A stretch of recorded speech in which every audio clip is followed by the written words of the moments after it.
E hoje vamos contar com uma trabalhadora da Seara Espírita, Allan Kardec, de Ibituba, a nossa querida irmã Roberta Fernandes, que vai nos agraciar com a palestra intitulada Limites da Encarnação.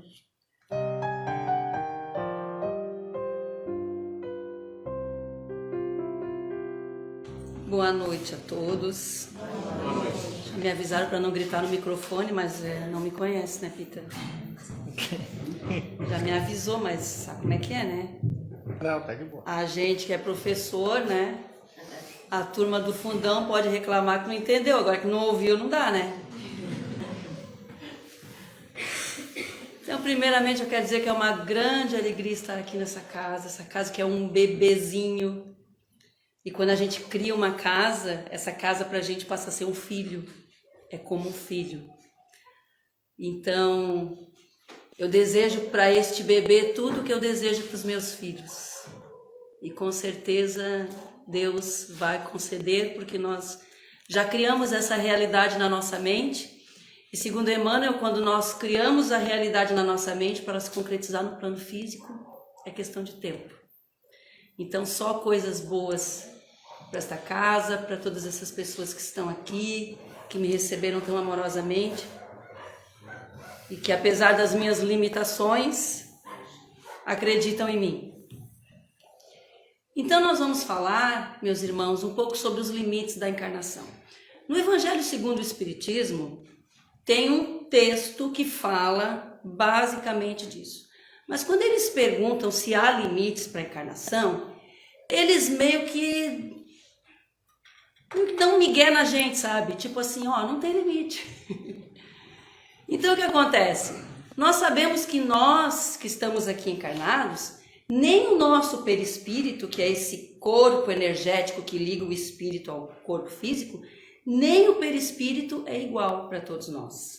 Cada um tem um perispírito que foi talhado, que foi criado, desenhado, calibrado, eu diria, para as nossas lutas terrenas. Então a encarnação não tem limites. O que a gente costuma dizer que no plano espiritual a regra geral é que não há regra geral. E aí nós vemos a especialidade que nós representamos para os nossos amigos do plano maior. Que cada caso é tratado de uma forma particular.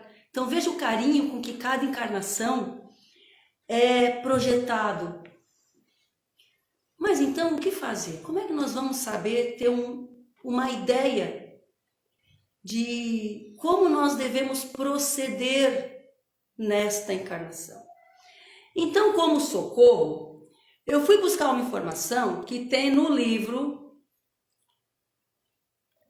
do Eustáquio, vocês devem ter ouvido falar, 15 séculos de uma trajetória. Ele conta 17 encarnações do espírito Eustáquio em 1500 anos. Esse livro aqui para mim ele é muito especial, ele foi presenteado ao meu marido por um amigo muito querido que já está no plano espiritual. Meu marido nunca leu. Ele disse, lê, depois me conta. Né? De vez em quando a gente encontra uns desses, né? E aqui neste livro, eles basicamente, a história de Eustáquio mas se assemelha à nossa. Ele inicia como um general que tem poder, é inteligente, astuto, muito articulado, mas muito endurecido espiritualmente. Não tem tempo para a família, ele só pensa em posses, ele só pensa em poder, ele só pensa em comando, ele só pensa em conchavos, né? Que vai torná-lo ainda mais poderoso. Ainda bem que hoje em dia não tem mais isso. Então, isso faz com que Eustáquio amealhe muitos inimigos, tanto no plano físico quanto no plano espiritual. E também muitos aliados que tem no plano espiritual da mesma frequência vibratória que ele. E isso é um fator de grande preocupação para aqueles amigos do bem. É importante saber que Eustáquio, assim como nós, ele tem alguém no plano espiritual que intercede por ele. Sempre temos. Então é aquela pessoa que quando a gente começa a fazer as bobagens, ela vai lá e intercede assim, dá uma olhadinha lá na Roberta, né? Olha lá o que ela está fazendo, vai lá, dá um jeitinho, aí vão lá, né? Tentam intuir, tentam, mas às vezes a gente segue e às vezes não. Então, quando ele é recolhido, cada vez que ele é recolhido no plano espiritual, após uma encarnação de muitos erros e depois de um grande período de sofrimento, eu vou contar mais ou menos para vocês lerem o livro, tá? Porque eu quero que a livraria aqui compre bastante para vocês comprar bastante. É um livro que vale a pena ter em casa, porque ele é um material de estudo muito interessante. E cada vez que ele é recolhido, ele olha para trás, vê a bobagem que fez, é encaminhado de novo ao plano físico e inicia uma nova sequência de erros. Chega ao ponto em que eles encaminham Eustáquio para uma encarnação no Brasil, que ainda não era o Brasil, que não havia sido descoberto, só tinha os índios. Então eles pensaram o seguinte, nós vamos fazer o seguinte, nós vamos vamos tirar Eustáquio lá da Europa, que ele morava lá na Europa, vamos tirar ele da Europa, onde, tanto no plano físico quanto no plano espiritual, estão aqueles adversários e aliados, né? Procurando por ele, e vamos reencarná-lo num local mais simples, onde ele vai ter uma oportunidade daquele, né, contato com a natureza, aquela coisa toda, né? Aí eles colocam ele para reencarnar aqui no meio dos nossos silvícolas, espíritos ainda ingênuos, né? E Eustáquio, que de bobo não tinha nada, ele percebeu muito cedo que quem mandava na tribo era o cacique. Mas tinha uma pessoa que mandava mais que o cacique, que era o pajé. O pajé era o instrutor espiritual, era o presidente do centro. O pajé era aquele que, quando uma coisa não dava certo, eles corriam nele. Se ele não gostasse do cacique, se o cacique não fizesse o que ele queria, ele ia lá, dava uma conversadinha com o pessoal, armava uma rebelião, derrubava o cacique e ele, amorosamente, indicava alguém de sua preferência. Mas essa vida entre os índios foi aquela que começou a sua guinada espiritual. Quando ele chega, depois, derrotado pelo cacique que ele havia indicado, vocês têm que ler, tá? E aí ele chega, de novo, é recolhido à Alvorada Nova, que é a colônia espiritual em questão. O pessoal fala que eu gosto muito disso aqui, porque desse autor, que é Caio Barchuta, porque ele, assim como eu sou formada em jornalismo, né, uma das minhas formações, e o pessoal fala que eu gosto do Caio Barchuta por causa disso, que é uma calúnia, né? Mentira, é verdade, eu adoro o Caio Barchuta. Tempo que a gente podia acreditar em jornalista. E quando ele chega lá, eles começam a explicar os tipos de encarnação. Então é o seguinte, para a gente começar a fazer uma análise um pouquinho mais, uma sintonia um pouquinho mais fina da encarnação que nós estamos vivendo hoje. Se é que nós vamos conseguir.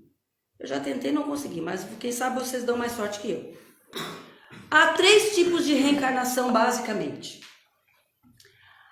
A reencarnação chave, a reencarnação alternativa e a reencarnação estratégica ou preparatória. Então, imaginemos o seguinte, vamos pegar o exemplo de Eustáquio, aí ele entra para nos ajudar. O palco dos maiores desmandos de Eustáquio foi a Europa. Então foi lá onde ele cometeu os seus maiores crimes. Então, a reencarnação chave, ela tem que acontecer no palco, no cenário dos seus maiores desmandos. Em contato com os seus maiores desafetos. É a prova de fogo.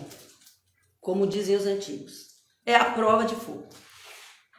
Se você conseguir chegar numa reencarnação chave e você vencer, o que é vencer? Não fazer muita bobagem. O resultado é evolução espiritual. Como é que a gente faz para chegar numa reencarnação chave? Um espírito como Eustáquio que tinha crimes e mais crimes nas costas. Bom, então para isso, eles se utilizam de reencarnações alternativas. As reencarnações alternativas, elas são reencarnações onde você vem para resgatar. Ela tem menos quantidade de provas e mais quantidade de expiações. Algumas pessoas no meio espírita costumam dizer que não há muita diferença entre prova e expiação. Segundo Karl Schutel, tem. Prova é teste. Nem todo teste vai ser uma expiação, porque isso depende de como você encara, como você carrega o processo, ok? Claro que se aparece um teste na sua frente e você se revolta e você faz dele um peso a ser carregado, ele se transforma numa expiação. Mas isso é de foro íntimo. A reencarnação alternativa é, sabe aquela pessoa que você olha e diz assim, meu Deus, essa criatura parece que nasceu para sofrer. Parece que quando ela resolve uma coisa, a outra estraga. Se bem que isso é o que Paulo de Tarso diz pra gente esperar, né? Resolvido um problema, aguarde o próximo.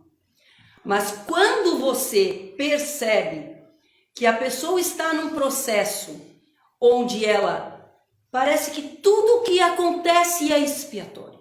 Tudo é sempre cheio de muita dor, cheio de muita aflição, cheio de muito sacrifício. Provavelmente ela está vivenciando uma reencarnação alternativa. Ou seja, qual é o propósito da reencarnação alternativa? Vamos usar um termo hindu aqui, queimar karma. Queimar o karma negativo. Qual é o cuidado que tem que se ter? Numa reencarnação alternativa, quando nós reconhecemos que estamos recebendo uma quantidade de aflições muito grande, nós precisamos ter este cuidado de não nos revoltarmos. Nós não podemos permitir nos tornarmos espíritos rebeldes em decorrência disso. Porque o que vai acontecer? Se você se rebela, se você se revolta, você acaba incorrendo em novas dívidas. Se você vai, através de uma aflição, semeando novas aflições, o que acontece? Quando você termina essa encarnação, você precisa de uma nova reencarnação alternativa. Por isso que os hindus chamavam isso de roda do karma. Entendeu?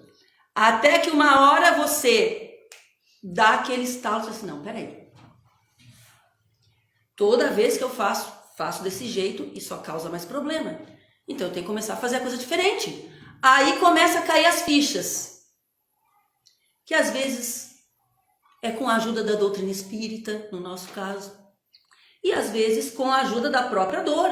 Porque a dor é uma professora excelente. Embora nós não gostemos muito de conviver com ela, mas ela é uma professora muito eficiente.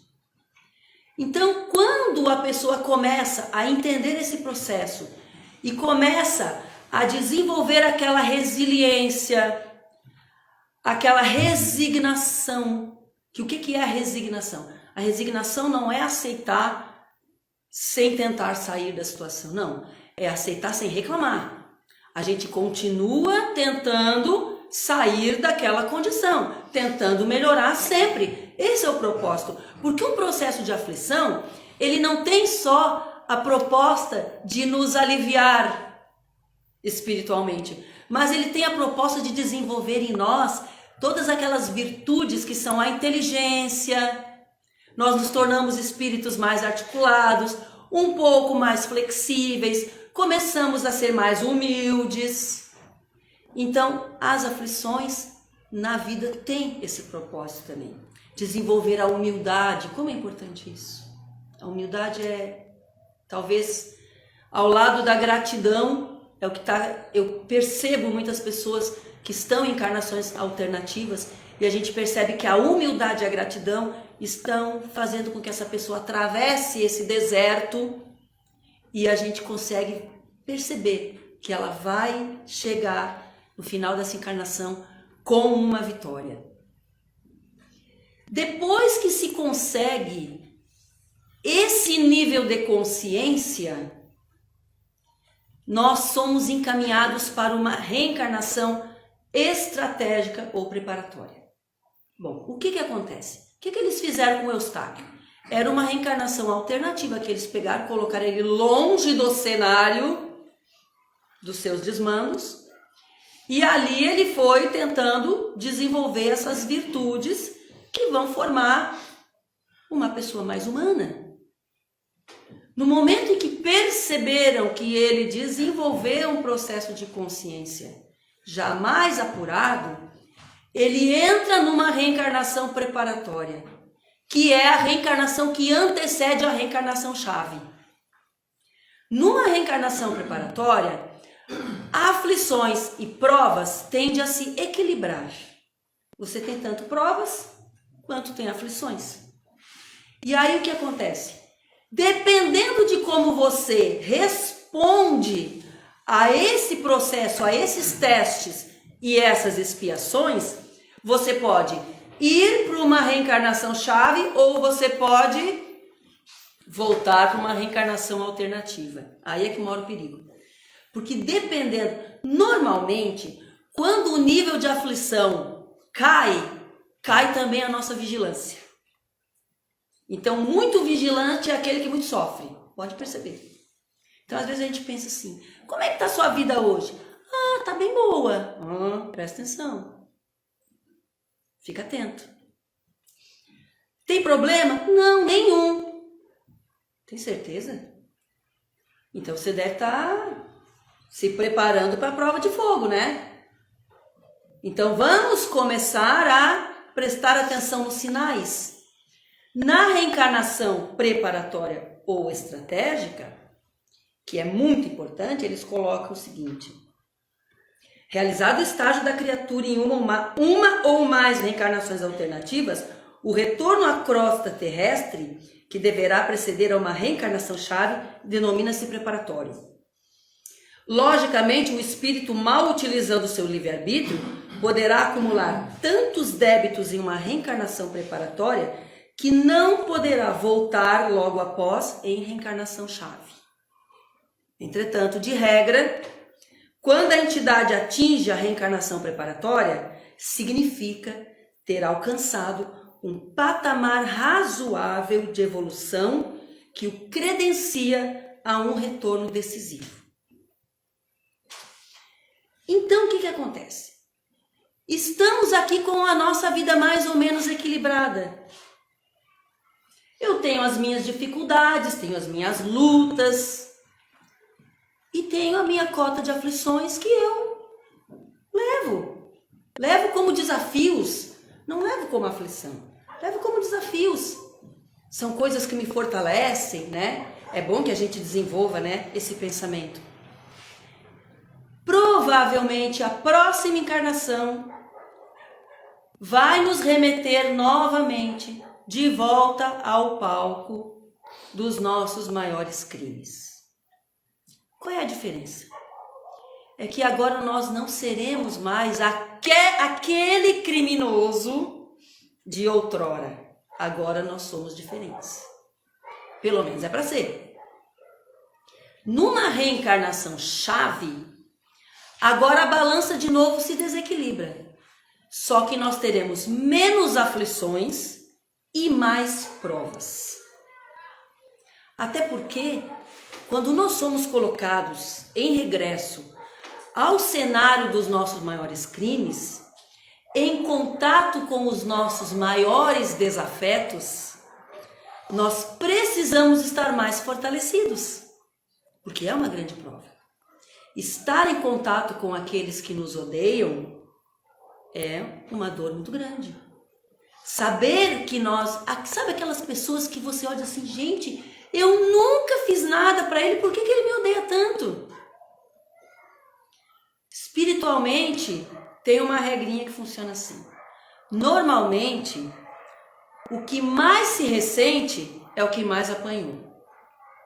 Não é assim que os antigos diziam? Que quem bate não lembra e quem apanha não esquece? Mesmo que o nosso cérebro físico seja dessa vida e a gente não lembra o que fez nas encarnações anteriores, mas fluidicamente os adversários se reconhecem, assim como os amigos se reconhecem. Então é claro que numa encarnação dessa natureza, nós também não seremos jogados lá aos leões. Não seremos lá jogados para conviver exclusivamente com os nossos desafetos. Nós também teremos os nossos apoiadores como companhia. Então estaremos naquele local onde vai ter muitos ou alguns apoiadores, mas vai ter aquele que vai ser o capeta no telhado. Aquele que não te dá sossego. Aquele que quando fala o teu sangue ferve. Aquele que quando aparece você parece assim que a vontade é pular no pescoço. Ai, nunca me fez nada. Mas me dá uma coisa. Às vezes ele vem como colega de trabalho. Às vezes ele vem como colega da casa espírita. Às vezes, só em Bituba, tá? Aqui eu sei que não tem isso.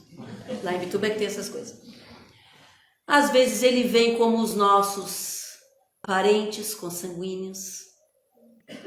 Às vezes vem como o nosso filho, o nosso cônjuge. Porque o plano espiritual ele trabalha de uma maneira muito bonita. Eu acho isso muito interessante. Quando eles querem colocar um obsessor na nossa vida, que a gente pensa assim, ó, vamos mandar um obsessor para mim. A gente pensa assim, vai chegar aquele cara, né, 2 metros de altura, com aquela cara feia, vai meter o pé na porta, né, vai invadir, vai fazer aquele banzé. Eles vão mandar na forma de um bebezinho, que a gente vai cuidar, que a gente vai acalentar, que a gente vai amar, e ele vai olhar pra gente e não vai nos engolir. Ele vai olhar para nós e ele vai sentir uma repulsa natural e que nós pensamos assim, meu Deus, mas da onde vem isso? De onde vem isso? Então lembremos, o Evangelho nos diz isso. Mães, pais também, né? Prestem atenção no filho que te repele no berço. Presta atenção. Um dos dois muito errou.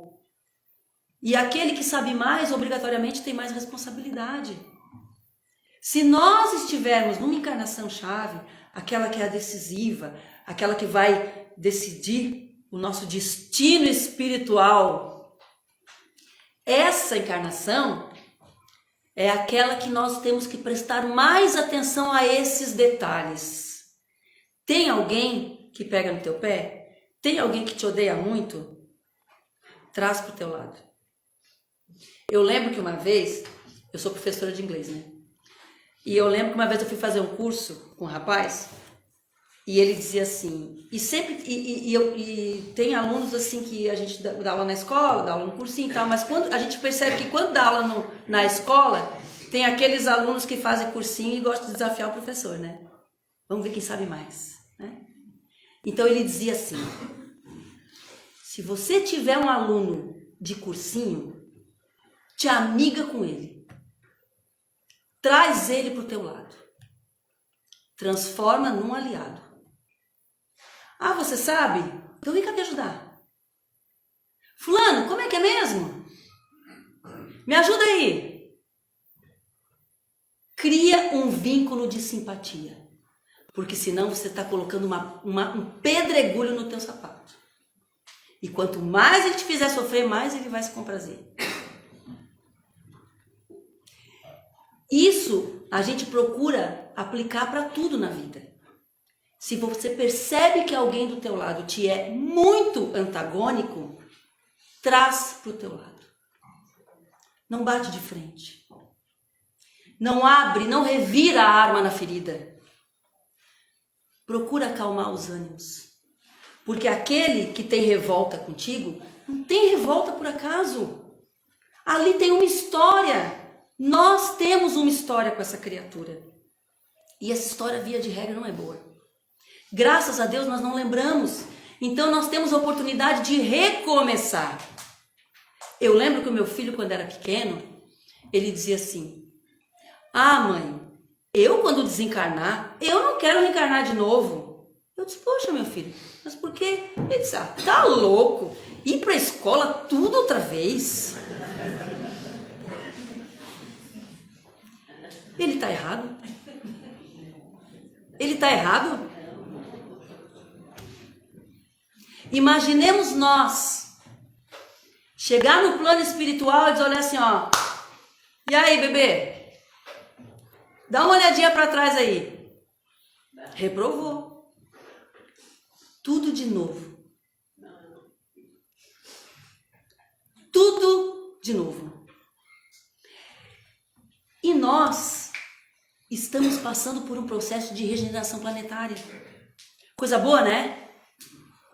É linda essa história de regeneração planetária, né? Eu acho uma coisa fofa. Porque parece que é para todo mundo. E não será. O que não falta é mundo inferior para a gente reencarnar. E quando nós falamos em mundo inferior à Terra, é mundo primitivo. Vocês já repararam que todas as religiões do planeta falam de paraíso perdido? Todas. Pode abrir qualquer livro de qualquer religião. Todos eles falam num paraíso perdido. Vocês acham que a Terra é um paraíso? Vocês já estão pensando duas vezes, né? É que eu larguei a piada muito cedo. Porque se a gente acha que isso aqui não é um paraíso, espera reencarnar num lugar que não tem fogão. Que a comida é feita na fogueira. Que não tem geladeira. Que não tem eletricidade. Consequentemente, não tem internet. Inferno. Todas as pessoas que reencarnam nesses planetas, que não evoluíram espiritualmente, mas regrediram em circunstância, elas chegam ali com um sentimento, com um pesar, como se tivesse perdido o paraíso. Porque as facilidades ficaram todas lá no outro. Então vocês imaginem os egípcios, com a tecnologia que tinham no planeta de onde vieram, chegar aqui, era tudo na base da pedra, na base da marreta, força física, força bruta. A Gênese do Antigo Testamento nos diz isso. Como é que Deus expulsa Adão e Eva do paraíso? Ele vira para Adão e diz assim, ó, vais ganhar o teu pão do suor do teu rosto. Ou seja, ele vai ter que trabalhar, vai ter que ralar. Porque lá não tinha mais trabalho braçal, lá o trabalho é todo intelectual. Ele ia ter que aprender a ralar para poder comer. Vira para Eva e diz assim, ó, terás teus filhos em meio a dores. Por quê? Porque lá o processo de reencarnação já não é mais as dores do parto, não é esse processo doloroso que nós vivemos aqui. Tá lá. Não tem dupla interpretação. Então são criaturas que saíram de uma condição muito melhor, do paraíso, onde eles tinham tudo, mas não souberam utilizar a sua inteligência, os seus atributos para o bem, foram egoístas e foram encaminhados para um lugar onde eles iam ter que começar a usar as suas virtudes, que algumas já possuíam, para alavancar a evolução do planeta. Essa é a raça adâmica. Então nós, meus irmãos, eu costumo dizer assim, ó, eu não gosto de tocar terror nas pessoas, mas é mentira, eu adoro tocar terror nas pessoas. A gente, lá em casa, isso funciona muito bem. A gente diz assim, ó, Deus é justo e é bom.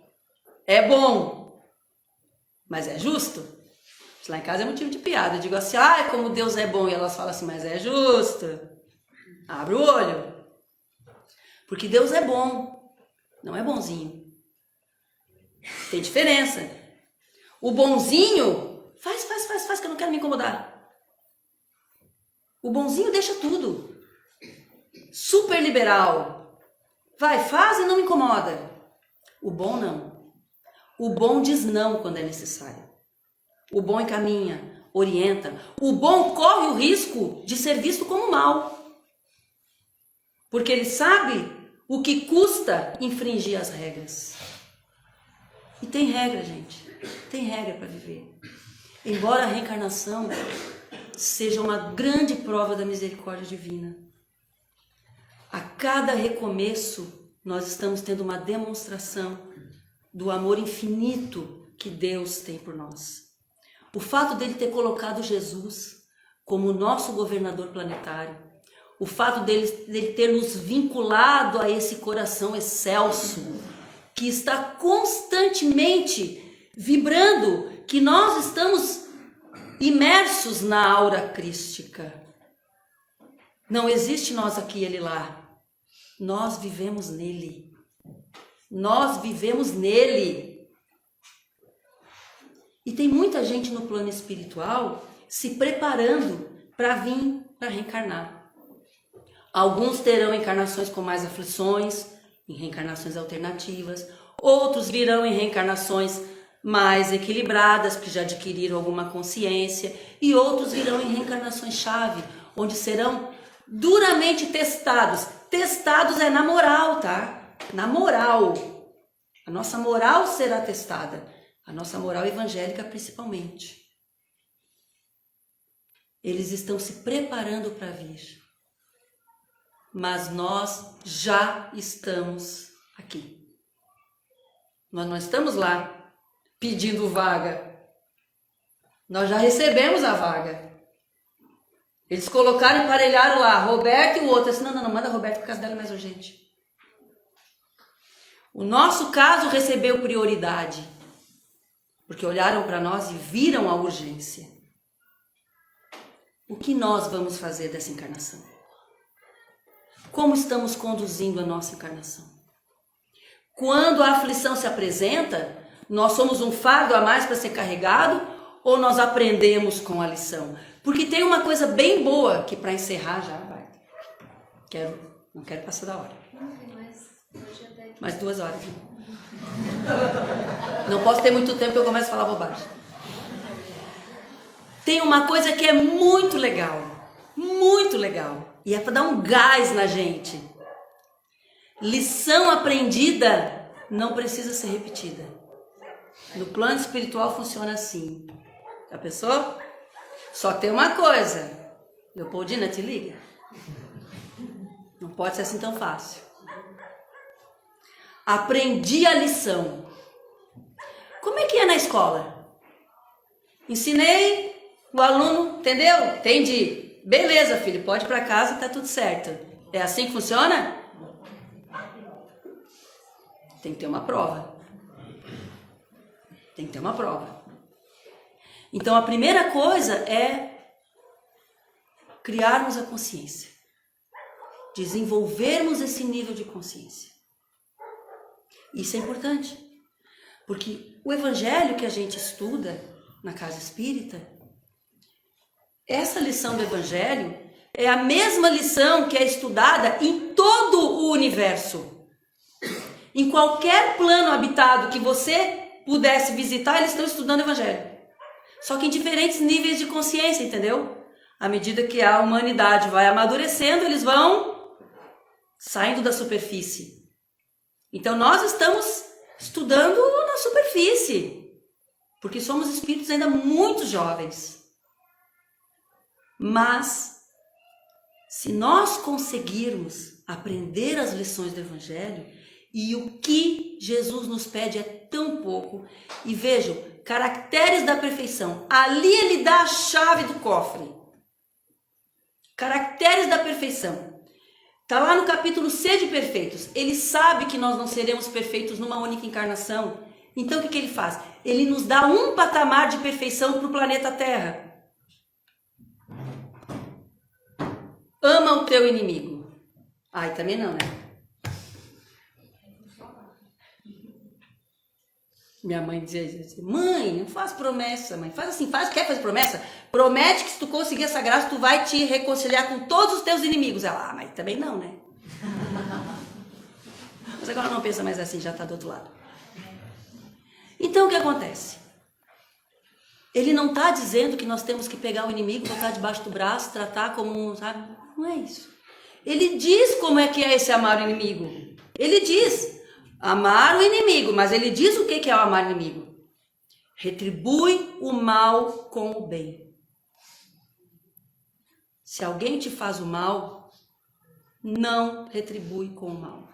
Faz o que ele não te faria. Faz o bem. Todo o bem que tu puderes. Ai, mas isso dói. Deixa doer. Deixa doer que depois compensa. E ora pelos que te perseguem e caluniam. Ora. Deseja o bem. Porque se orar é desejar o bem para essas criaturas. E o primeiro beneficiado nisso seremos nós.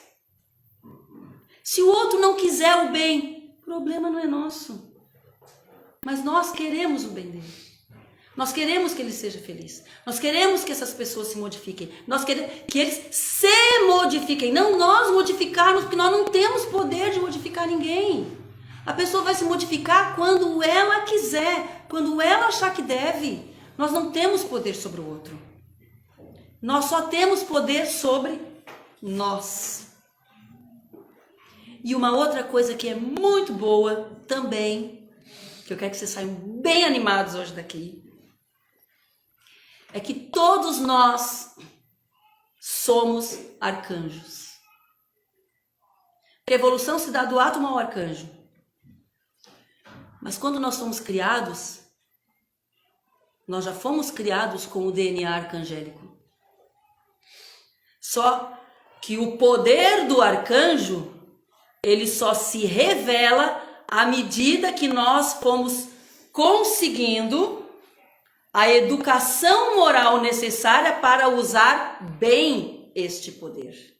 Enquanto não tivermos esse nível de consciência, esse poder está ali dentro, mas ele está contido.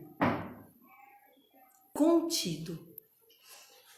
E o que liberta este poder arcangélico é a nossa evolução moral.